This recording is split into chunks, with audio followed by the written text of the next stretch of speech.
Welcome guys.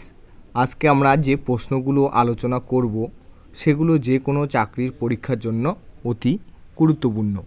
So guys, আজকে আমাদের আলোচনার বিষয় হলো 1700 খ্রিস্টাব্দ থেকে 1800 খ্রিস্টাব্দের মধ্যে ভারতীয় উপমহাদেশে বিশেষ করে বাংলায় যে সমস্ত ঘটনা ঘটেছে সেগুলোকে আমরা গল্পের মতো করে মনে রাখার চেষ্টা করব। চলো তাহলে শুরু করা যাক। এখানে একটা জিনিস মাথায় রাখবে, বাংলায় বলতে দেশ স্বাধীন হওয়ার, ভারতবর্ষ স্বাধীন হওয়ার আগে বাংলা বলতে কিন্তু শুধু পশ্চিমবঙ্গকে বোঝাতো না, ঠিক আছে। বাংলা বলতে এখানে বাংলাদেশকে বোঝাতো। বাংলাদেশকে বলা হতো পূর্ববঙ্গ, এবং আমাদের ওয়েস্ট বেঙ্গলকে তখন কি বলা হতো, তখন হচ্ছে পশ্চিমবঙ্গ। ওটা হচ্ছে বাংলাদেশ হচ্ছে পূর্ববঙ্গ, আর এটা হচ্ছে পশ্চিমবঙ্গ, বা এপার বাংলা ওপার বাংলা। সো তোমরা অনেক কবিতায় এটি পড়েছো, তাহলে এটা মনে রাখবে। আজকের প্রথম প্রশ্ন হলো history of British India. History of British India বইটি কার লেখা? Debendranath Thakur, James Mill, Lord William, Lord Ripon. তাহলে এর উত্তর কি হবে? এর উত্তর হবে জেমস মিল। দেখো এখানে বইটির ছবি আমি দিয়ে দিয়েছি, নিচে লেখা আছে দেখো জেমস মিল। তাহলে হিস্টোরি অফ ব্রিটিশ ইন্ডিয়া বইটি কার লেখা? এটি হচ্ছে জেমস মিলের লেখা। এই বইটি লেখার মূল উদ্দেশ্য ছিল ভারতের অতীত কথাকে এক জায়গায় জড়ো করা, অর্থাৎ 1700 থেকে 1800 খ্রিস্টাব্দের মধ্যে কি কি ঘটনা হয়েছিল তার বিবরণ এই বইটিতে বর্ণিত হয়েছে। দেখো পরের প্রশ্ন, পলাশী যুদ্ধ হয়েছিল। দেখো পলাশী যুদ্ধ কত সালে হয়েছিল? পলাশী যুদ্ধ হয়েছিল 1757 সালে 23শে জুন। তাহলে এখানে আরেকটা প্রশ্ন মনে রাখবে, পলাশী দিবস বলতে কিন্তু আমরা 23শে জুনকে পলাশী দিবস হিসেবে জানি, ঠিক আছে।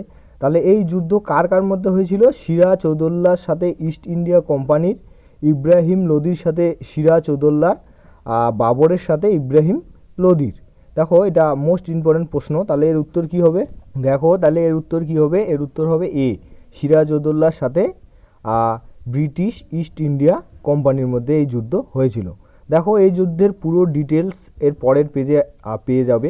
দেখো দেখে নাও এখানে পলাশী যুদ্ধের ফুল ডিটেলস। দেখো বাংলার শেষ স্বাধীন নবাব সিরাজউদ্দৌলা ও ফরাসি মিত্রদের সাথে, কার কার সাথে? বাংলার শেষ স্বাধীন নবাব সিরাজউদ্দৌলা ও ফরাসি মিত্রদের সাথে ব্রিটিশ ইস্ট ইন্ডিয়া কোম্পানির পলাশী নামক স্থানে যে যুদ্ধ সংগঠিত হয়েছিল তাই পলাশীর যুদ্ধ নামে পরিচিত। তাহলে এই যুদ্ধ কত সালে হয়েছিল? 1757 সালে 23শে জুন। তাহলে 23শে জুনকে আমরা কি বলবো? পলাশী দিবস হিসেবে জানবো 23শে জুন। দেখো আরেকটা কথা এখানে মনে রাখবে, এই যুদ্ধে কিন্তু সিরাজউদ্দৌলা পরাজিত হন, ঠিক আছে। এই সিরাজউদ্দৌলা পরাজিত হন এবং এর পর থেকে ব্রিটিশ ইস্ট ইন্ডিয়া কোম্পানির প্রাধান্য ভারতবর্ষে মানে সূচিত হয়, পথ সূচিত হয়, প্রতিষ্ঠাতার পথ সূচিত হয়, দেশটাকে চালাবে এরকম একটা ক্ষমতাবান বা ক্ষমতাশালী হয়ে ওঠে তারা। দেখো এর পরের প্রশ্ন, বাংলার শেষ স্বাধীন নবাব কে ছিলেন? বাহাদুর শাহ আলম, কুতুবউদ্দিন আইবক, সিরাজউদ্দৌলা, ঔরঙ্গজেব। তাহলে এখানে উত্তর কি হবে? এর উত্তর হবে সি, সিরাজউদ্দৌলা। বাংলার শেষ স্বাধীন নবাব কে ছিল? Sirajuddaulah. So Sirajuddaulah most important. Sirajuddaulah সম্পর্কে যত ধরনের প্রশ্ন আসতে পারে সেই সব প্রশ্নই আমার এই ভিডিওতে আপনারা পেয়ে যাবেন। দেখো এর পরের প্রশ্ন, মুঘল সম্রাট ঔরঙ্গজেবের মৃত্যু হয়েছে, সরি এখানে হয়েছে এখানে হয়েছিল হবে। দেখো তাহলে এর উত্তর কি হবে? 1919 খ্রিস্টাব্দে, 1717 খ্রিস্টাব্দে, 1707 খ্রিস্টাব্দে, 1757 খ্রিস্টাব্দে। তাহলে মুঘল সম্রাট ঔরঙ্গজেবের মৃত্যু হয়েছিল কত সালে? এর উত্তর হবে সি, 1707 খ্রিস্টাব্দে। দেখো যে কোনো চাকরির ক্ষেত্রেই কিন্তু মোগল যুগ থেকে প্রচুর প্রশ্ন আসে, সো মোগল যুগটা আমাদের ভালো করে জানতে হবে। দেখো মোগল যুগের যে যত ধরনের শক্তিশালী সম্রাট ছিল তাদের নামগুলো আমরা কি করে মনে রাখবো তার একটা সহজ পদ্ধতি দেখে নাও পরের পেজে। দেখো, বাবার হইল আবার জ্বর, সারিল ঔষধে।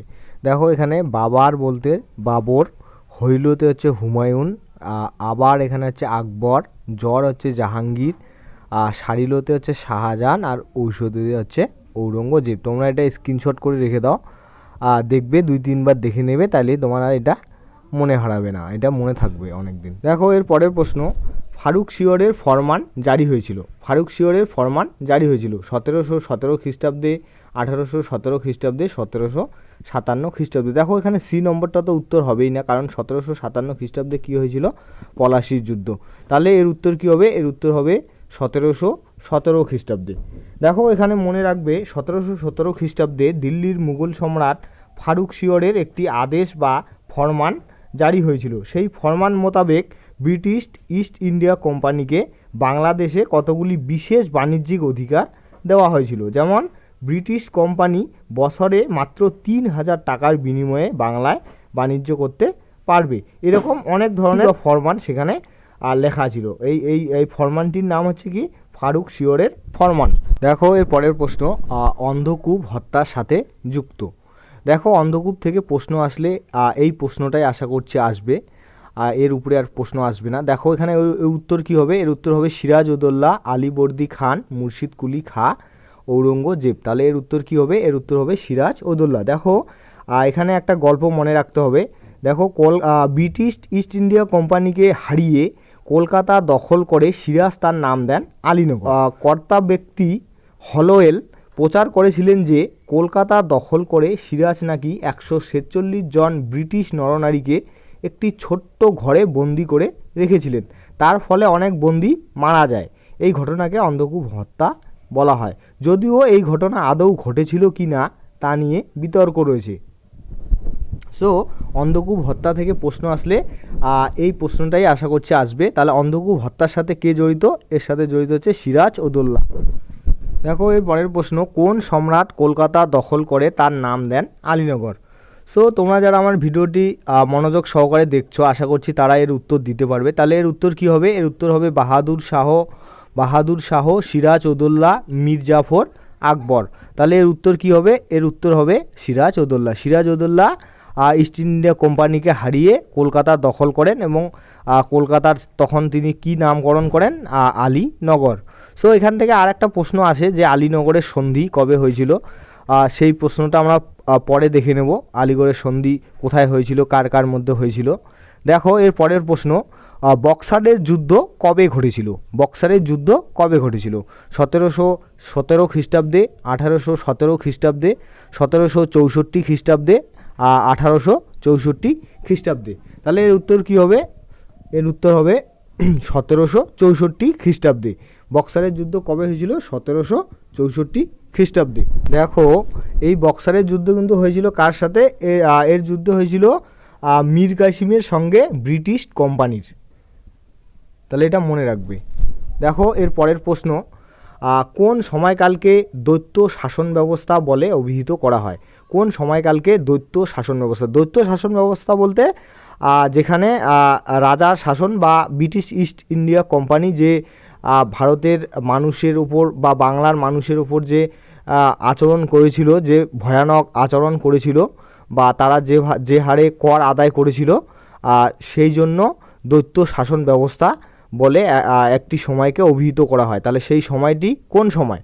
1765 থেকে 1772 খ্রিস্টাব্দ, 1757 থেকে 1800 খ্রিস্টাব্দ, 1757 থেকে 1947 খ্রিস্টাব্দ। তাহলে এর উত্তর কী হবে? এর উত্তর হবে 1765 থেকে 1772 সাল। দেখো এর পরের প্রশ্ন, ইঙ্গ মহীশূর যুদ্ধের সময়সীমা। ইঙ্গ মহীশূর যুদ্ধের সময়সীমা। দেখো এখানে প্রশ্নটা এরকমভাবে দেওয়া হয়েছে কারণ ইঙ্গ মহীশূর যুদ্ধ কিন্তু একটা হয়নি। ইঙ্গ মহীশূরের যুদ্ধ হয়েছিল টোটাল 4টি। তাহলে এই 4টি যুদ্ধ কোন সময়কাল থেকে কোন সময়কালের মধ্যে হয়েছিল? তার উত্তর কি হবে? 1764 থেকে 1799 খ্রিস্টাব্দ, 1767 থেকে 1799 খ্রিস্টাব্দ, 1757 থেকে 1799 খ্রিস্টাব্দ।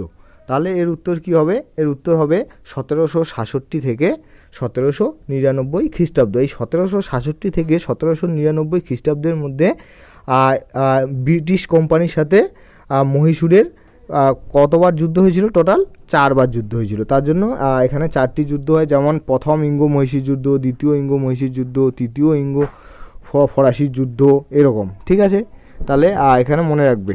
দেখো এর পরের প্রশ্ন, সত্য বিলোপ নীতি কে প্রচলন করেন? দেখো এটা একটা ভেরি ভেরি ইম্পর্টেন্ট প্রশ্ন। তাহলে এর উত্তর কী হবে? Lord Dalhousie, Lord Cornwallis, Lord Wellesley. সত্যবিলোপ নীতি কে প্রচলন করে? এর উত্তর কী হবে? এর উত্তর হবে লর্ড ডালহৌসি। তাহলে এর উত্তর হবে এ, লর্ড ডালহৌসি। দেখো এর পরের প্রশ্ন, ঔরঙ্গজেবের শাসনকালে মুর্শিদ কুলি খান ছিলেন বাংলার দেওয়ান, ফৌজদার, নবাব, সুলতান। ঔরঙ্গজেবের শাসনকালে মুর্শিদ কুলি খান ছিলেন বাংলার দেওয়ান, ফৌজদার, নবাব, সুলতান। তাহলে এর উত্তর কী হবে? এর উত্তর হবে দেওয়ান, এ।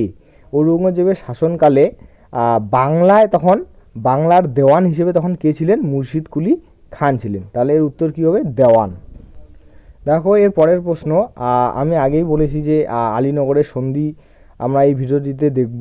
দেখো এখানে আলীনগরের সন্ধি হয়েছিল মির্জাফর ও ব্রিটিশ কোম্পানির মধ্যে, সিরাজ ও ব্রিটিশ কোম্পানির মধ্যে, মীর কাসিম ও ব্রিটিশ কোম্পানির মধ্যে। তাহলে এর উত্তর তোমরা আশা করছি যারা ভিডিওটি দেখছো তারা অবশ্যই দিতে পারবে। তাহলে এর উত্তর কী হবে? এর উত্তর হবে সিরাজ ও ব্রিটিশ কোম্পানি। কারণ কলকাতা জয় করে কলকাতার নামকরণ তো সিরাজে করেছিলেন আলীনগর। সো আলীনগরের সন্ধি কার সাথে কার হবে? অবভিয়াসলি ব্রিটিশ কোম্পানির সাথে সিরাজউদ্দৌলার হবে। তাহলে এর উত্তর কী হবে? সিরাজ ও ব্রিটিশ কোম্পানি। দেখো এর পরের প্রশ্ন, ব্রিটিশ কোম্পানিকে বাংলা, বিহার ও উড়িষ্যার দেওয়ানির অধিকার দেন। ব্রিটিশ কোম্পানিকে বাংলা, বিহার ও উড়িষ্যার দেওয়ানির অধিকার দেন সম্রাট ফারুকশিয়র, সম্রাট ঔরঙ্গজেব, সম্রাট দ্বিতীয় শাহ আলম, টিপু সুলতান। তাহলে এর উত্তর কী হবে? এর উত্তর হবে সম্রাট দ্বিতীয় শাহ আলম। এই সম্রাট দ্বিতীয় শাহ আলমই কিন্তু ব্রিটিশ কোম্পানিকে বাংলা, বিহার ও উড়িষ্যার দেওয়ানির অধিকার দেন। দেখো এর পরের প্রশ্ন, রেগুলেটিং অ্যাক্ট কত সালে প্রতিষ্ঠিত হয়? রেগুলেটিং অ্যাক্ট কত সালে প্রতিষ্ঠিত হয়? 1773 খ্রিস্টাব্দে, 1784 খ্রিস্টাব্দে, 1772 খ্রিস্টাব্দে।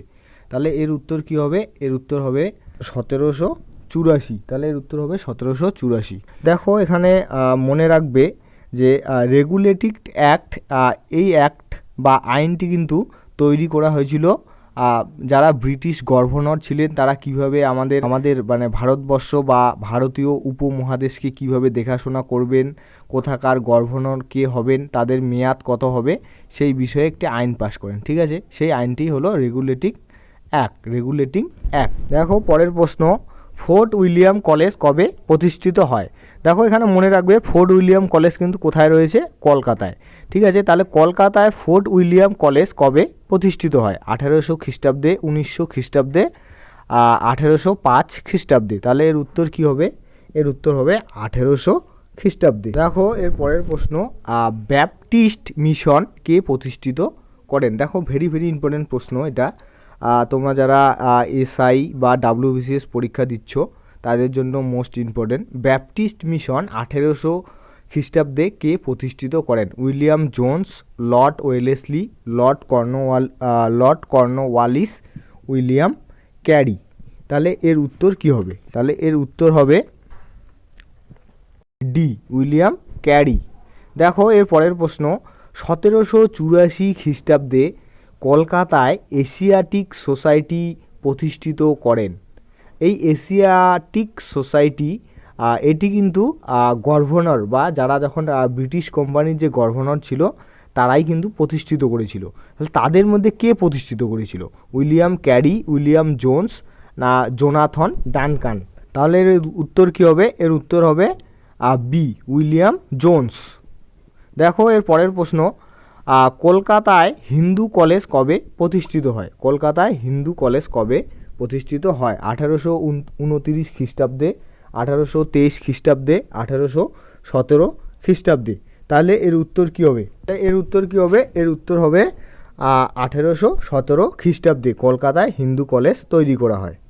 দেখো এর পরের প্রশ্ন, 1764 খ্রিস্টাব্দে বাংলার নদীপথগুলির প্রথম মানচিত্র তৈরি করেন। 1764 খ্রিস্টাব্দে বাংলার নদীপথগুলির প্রথম মানচিত্র তৈরি করেন রবার্ট ক্লাইভ, ফ্র্যাঙ্কল্যান্ড না জেমস রেনেল? দেখো এখানে মনে রাখবে যে আমাদের বাংলায় অর্থাৎ ভারতবর্ষের বুকে যে সমস্ত নদী রয়েছে বিশেষ করে বাংলায় সেই নদীপথগুলি প্রথম মানচিত্রে অঙ্কন করেন কে অঙ্কন করেন? জেমস রেনেল। এটা মনে রাখবে। ঠিক আছে, 1767 খ্রিস্টাব্দে ব্রিটিশ কোম্পানি ভারতের সার্ভেয়ার জেনারেল বা জরিপ বিভাগের প্রধান হিসেবে কিন্তু নিয়োগ করেছিলেন এই জেমস রেনেলকে। দেখো এর পরের প্রশ্ন, পাঠশালা বন্দোবস্ত কে চালু করেন? পাঠশালা বন্দোবস্ত 1772 খ্রিস্টাব্দে কে চালু করেন? Warren Hastings, Robert Clive, Lord Cornwallis. তাহলে এর উত্তর কী হবে? এর উত্তর হবে এ নম্বর, ওয়ারেন হেস্টিংস। ওয়ারেন হেস্টিংস হচ্ছে পাঠশালা বন্দোবস্ত চালু করেন। ঠিক আছে, পাঠশালা বন্দোবস্তর আরেক নাম মনে রাখবে, ইজারাদারি ব্যবস্থা। ইজারাদারি ব্যবস্থা।